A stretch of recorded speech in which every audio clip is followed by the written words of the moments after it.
Welcome to my channel শিক্ষার প্রগতি। সকলকে জানাই অভিনন্দন।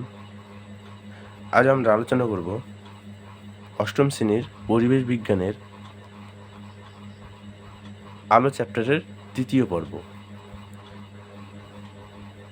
এর আগের দিন আমরা জেনেছিলাম সৎবিম্ব ও অসৎবিম্ব।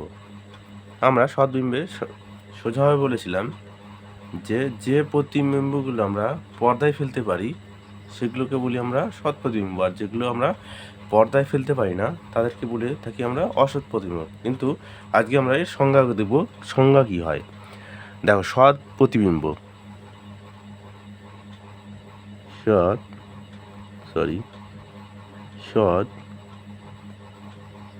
প্রতিবিম্ব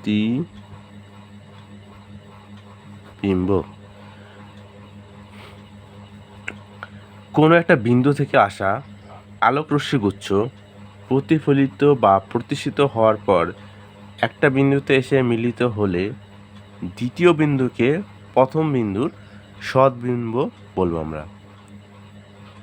তাহলে কি বললাম আমরা, যে কোনো একটা বিন্দু থেকে আসা আলোক রশ্মিগুচ্ছ প্রতিফলিত প্রতিসিত হওয়ার পর একটা বিন্দুতে এসে মিলিত হলে দ্বিতীয় বিন্দুকে প্রথম বিন্দুর সৎ প্রতিবিম্ব বলব। এবার চলিস আমরা অসৎ প্রতিবিম্ব।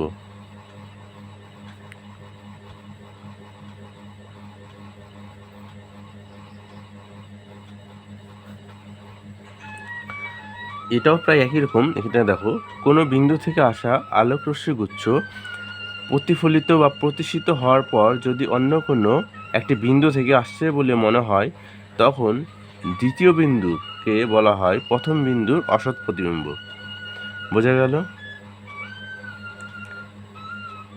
এখান থেকে তোমাদের একটা শর্ট কোশ্চেন আসতে পারে, বলতে পারে যে ধরো একটা আয়না, এটা একটা যদি আয়না হয়, এই আয়নার সামনে যদি কোনো একটা বস্তু আমরা রাখি, ধরো একটা স্কেলকে যদি রাখি আমরা, স্কেল, এটা একটা স্কেল যদি হয়, স্কেল বলছে আমরা আয়না থেকে এটাকে যত দূরে সরিয়ে রাখবো বা যতটা দূরত্বে রাখবো, ধরো এটাকে আমরা 5 সেন্টিমিটার দূরে রাখলাম, কতখানি 5 সেন্টিমিটার, তাহলে আয়নায় সেটা কত দূরত্বে অবস্থান করবে?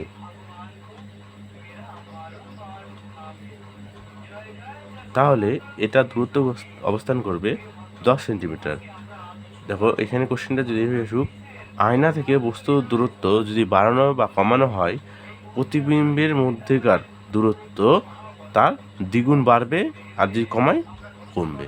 বোঝা গেল?